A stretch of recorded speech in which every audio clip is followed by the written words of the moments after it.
Selamat sore, Pak Daniel. Di sini kami akan mempresentasikan tentang sosial media yang kami pilih, yaitu Facebook. Pertama, ada gambaran umum dari Facebook itu sendiri.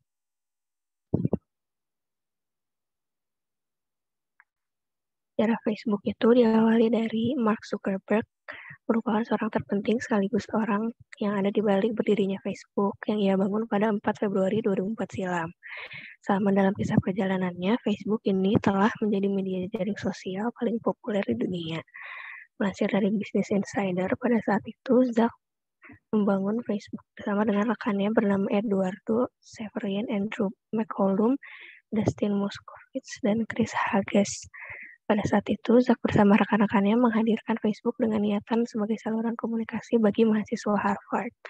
Namun pada 2004, dia keluar dari Harvard guna mengembangkan bisnis Facebook tersebut. Jadi dengan perkembangan Facebook, kekayaannya pun semakin meningkat jumlahnya. Pada 2008, dia masuk ke daftar orang terkaya di dunia dengan harta kekayaan 1,5 miliar US dollar. Saat itu dia masuk ke daftar orang paling kaya di dunia bersama 1.125 miliar lainnya. Selanjutnya ada jatuh bangun dari Facebook. Yang pertama itu, pada tahun 2008, Facebook menyelesaikan gugatan mantan teman sekelasnya di Harvard karena dituding mencuri ide mereka, yaitu ConnectU. Yang kedua, pada tahun 2017, informasi palsu dan misinformasi selama Pilpres Amerika Serikat 2016. 2018, perusahaan konsultasi Inggris Cambridge Analytica menggondol 87 juta data milik pengguna Facebook atau masih ada hubungannya dengan kampanye. Yang ketiga, atas beredarnya kabar tersebut, kekayaan Zuck langsung turun drastis yang awal mulanya 75 US dollar ke 62,2 miliar US dollar. Namun, meskipun nilai saham Facebook anjlok, dirinya mengakui tak akan berencana untuk turun dari jabatannya sebagai CEO Facebook. Dan yang terakhir, pada 2018, kekayaan bersih Zuck mencapai titik terendah dalam 3 tahun terakhir menjadi 49,4 miliar US dollar. Namun demikian, hartanya kembali pulih dan kini mencapai 65,6 miliar US dollar dan mulai berangsur pulih hingga saat ini. Selanjutnya ada kelebihan Facebook.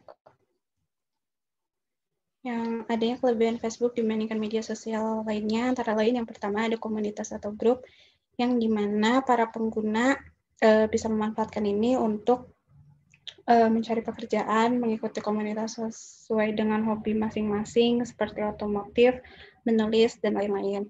Dan yang kedua, ada sebagai pusat informasi, para pengguna Facebook dapat membaca berita-berita terupdate yang berasal dari portal berita lokal sampai mancanegara, antara lain Tribun News, detik.com, dan Viva News yang ditempatkan di Facebook.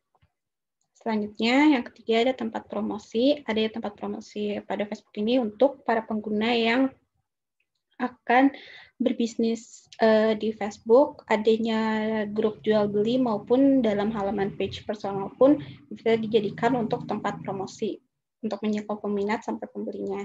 Selain itu, Facebook memiliki layanan Facebook Ads yang digunakan sebagai channel marketing untuk mengembangkan bisnisnya. Selanjutnya ada Facebook Lite. Facebook Lite ini merupakan aplikasi versi ringan dibandingkan Facebook standar lainnya, yang dimana Facebook Lite ini lebih difokuskan untuk para pengguna yang hanya ingin memakai fitur utama aja. Jadi nggak seluruh fitur Facebook keseluruhan tuh ada di Facebook Lite. Selanjutnya ada sebagai media penghasil uang. Media penghasil uang pada Facebook ini maksudnya jadi kayak para pengguna bisa menggunakan fitur creator gaming yang dimana bisa menghasilkan uang dengan cara melakukan live streaming dengan bermain game. Jumlah uang yang akan diperoleh pun sesuai dengan viewers atau penonton yang berada di live streaming tersebut. Jadi semakin banyak viewers yang menonton, akan semakin banyak juga uang yang didapatkan. Selanjutnya, terakhir ada Translate, yang dimana Facebook menyediakan layanan translate bahasa dengan lengkap, sehingga jika terdapat bahasa yang kurang dipahami oleh pengguna pada halaman atau page, bisa terotomatis translate ke bahasa yang diinginkan. Hal ini memudahkan pengguna untuk tidak repot berpindah ke halaman translate lainnya dan tetap stay di aplikasi Facebook. Selanjutnya yaitu fitur-fitur yang terdapat di Facebook. Yang pertama itu adalah new feed, di mana fitur ini para pengguna dapat melihat unggahan atau postingan yang baru dibagikan oleh sesama pengguna lain di halaman beranda, seperti foto, video, dan tautan pribadi yang senantiasa berubah. Yang dimaksud berubah ini maksudnya tiap postingan yang selalu ada di halaman beranda itu adalah postingan yang selalu update atau yang terbaru. Lalu yang kedua yaitu message dan inbox. Di fitur ini memberikan layanan pesan instan di mana para pengguna dapat mengirim pesan dengan pengguna lainnya. Dalam fitur ini juga pengguna dapat melakukan voice call, video call, dan juga dapat melakukan percakapan secara kelompok atau lebih dari 2 orang. Next. Lalu yang ketiga yaitu fitur notification.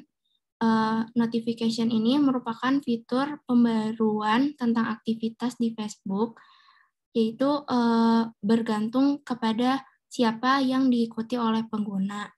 Sehingga para pengguna dapat mendapatkan notif-notif pemberitahuan-pemberitahuan di teknologi yang digunakan, sehingga pengguna ini bisa tahu gitu apa aja yang baru diposting di Facebook. Nah, apabila para pengguna ini tidak ingin adanya spamming, para pengguna dapat menonaktifkan notification agar tidak mengganggu apabila ada notif yang kurang disukai. Lalu yang keempat itu adalah grup. Grup Facebook ini dapat dibuat oleh pengguna untuk berkomunikasi dengan sesama pengguna lebih dari 2 pengguna atau lebih banyak. Dengan adanya fitur tersebut, para pengguna yang memiliki minat yang sama dapat membangun rasa kebersamaan yang lebih kuat dengan saling bertukar pesan dalam satu platform. Lalu para pengguna yang berada dalam grup juga dapat membagikan hal-hal yang menarik seperti video di grup Facebook tersebut. Next. Lalu yang kelima yaitu komen, di mana pengguna dapat mengomentari konten yang terdapat di laman Facebook. Dengan demikian, para pengguna dapat berbagi aktivitas komentar dengan kerabat di Facebook. Lalu yang keenam itu likes dan reaction. Nggak jauh beda sama komen, di mana pada setiap unggahan di laman Facebook tersebut terdapat fitur likes dan reaction, yaitu pengguna dapat dengan mudah memberikan reaksi terhadap sebuah unggahan. Apabila pengguna tidak menyukai suatu konten, maka pengguna dapat menekan tombol tidak suka dan begitu pun sebaliknya. Next. Lalu yang ketujuh itu marketplace. Di fitur marketplace ini dapat digunakan oleh pengguna untuk melakukan aktivitas jual beli. Jadi fitur ini tuh diberikan untuk baik para penjual dan juga para pembeli, di mana para penjual dapat mengunggah iklan dan menjual produk-produk di halaman Facebook pada kategori penjualan dan pekerjaan. Sedangkan untuk para pembeli juga dapat mencari produk-produk melalui daftar pencarian. Lalu yang kedelapan yaitu Facebook Live, di mana dalam fitur ini para pengguna dapat melakukan siaran video secara langsung atau real time. Lalu yang kesembilan yaitu Facebook Gaming. Facebook Gaming ini merupakan fitur yang memberikan layanan khusus para penggemar game dan gamer untuk saling berinteraksi dengan melakukan streaming langsung. Lalu yang terakhir yaitu security. Facebook merancang fitur keamanan untuk melindungi para pengguna dari malware dan mencegah akun para pengguna dari pembajakan.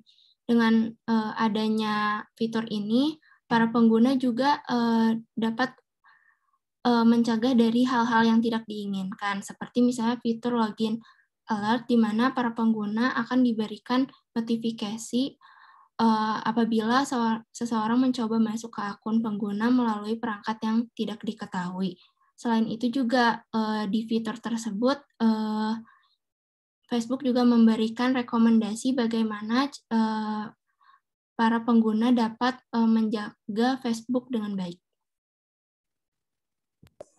Selanjutnya adalah karakteristik konten. Karakteristik konten pada Facebook yang pertama ada tutorial penggunaan suatu produk, di mana pemberi konten memberikan tutorial untuk cara memakai sebuah produk melalui foto atau video. Lalu yang kedua ada konten edukasi, memberikan edukasi kepada masyarakat melalui sebuah kalimat dan foto yang bermanfaat. Lalu yang ketiga ada tips and trick, yaitu memberikan tips and trick melalui sebuah video yang dapat membantu masyarakat lebih mudah dalam menggunakan sebuah produk atau melakukan sesuatu.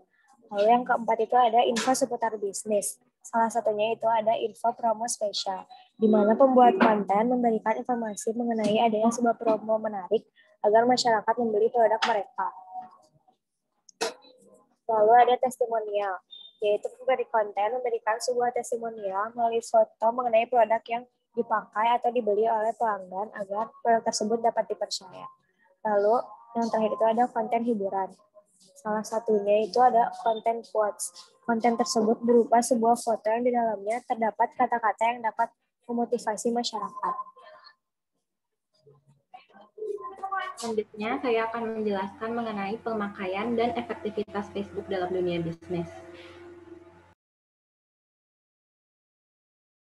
Jadi, para entrepreneur ini menganggap Facebook menjadi sarana media sosial yang paling efektif untuk berpromosi dan dapat membantu bisnis mereka berkembang. Seiring dengan perkembangan teknologi dengan dipengaruhi oleh para pengunjung, Facebook ini membuat berbagai fitur, baik gratis maupun berbayar, yang mendukung para entrepreneur untuk berpromosi lebih mudah dan lebih banyak dilihat konsumen. Nah, untuk menggunakan Facebook dalam dunia bisnis ini, mereka memanfaatkan beberapa fitur, yaitu yang pertama adalah Facebook Fanpage, di mana Facebook Fanpage ini merupakan akun bisnis yang merepresentasikan sebuah organisasi atau seseorang dengan fitur untuk mengelola dan melacak engagement pelanggan. Lalu yang kedua ada Facebook Ads, yang akan membantu penggunanya untuk mempromosikan atau mengiklankan suatu fanpage menggunakan Facebook dengan jangkauan yang berbeda dan dapat diatur oleh pemasang iklan tersebut. Dan yang ketiga itu ada Facebook Marketplace, yang merupakan tempat bagi pengguna Facebook untuk mencari, membeli, dan menjual barang. Nah, untuk efektivitas dari Facebook ini dalam dunia bisnis, efektivitas yang menggambarkan seluruh siklus input, proses, dan output yang mengacu pada hasil penggunaan aplikasi Facebook untuk mencapai target penjualan akan tinggi ketika pengguna dapat memanfaatkan fitur dan memiliki strategi yang mumpuni seperti berikut. Yaitu yang pertama adalah membuat konten berupa teks atau gambar atau video yang menarik, bersifat positif dan persuasif, sehingga pengguna Facebook lainnya akan tertarik dengan profil atau produk yang kita jual. Lalu berinteraksi dengan pengguna Facebook lainnya yang secara tidak langsung akan memperkenalkan produk kita kepada mereka. Dan yang terakhir itu melakukan pengukuran atau measurement secara rutin, di mana fitur ini dapat ditemukan di bagian kanan atas atau view insight dari tampilan fanpage kita. Pengukuran ini sangat penting untuk evaluasi serta berperan untuk mengukur sejauh mana efektivitas strategi pemasaran yang sudah kita lakukan melalui Facebook. Beberapa pendekatan pengukuran yang perlu dilakukan adalah pengukuran jumlah pertumbuhan fans, jumlah jangkauan atau reach, viral, efektivitas status, serta persebaran demografi misalnya gender, usia, dan lokasi pelanggan. Cukup sekian presentasi dari kelompok 2. Terima kasih atas perhatiannya. Terima kasih.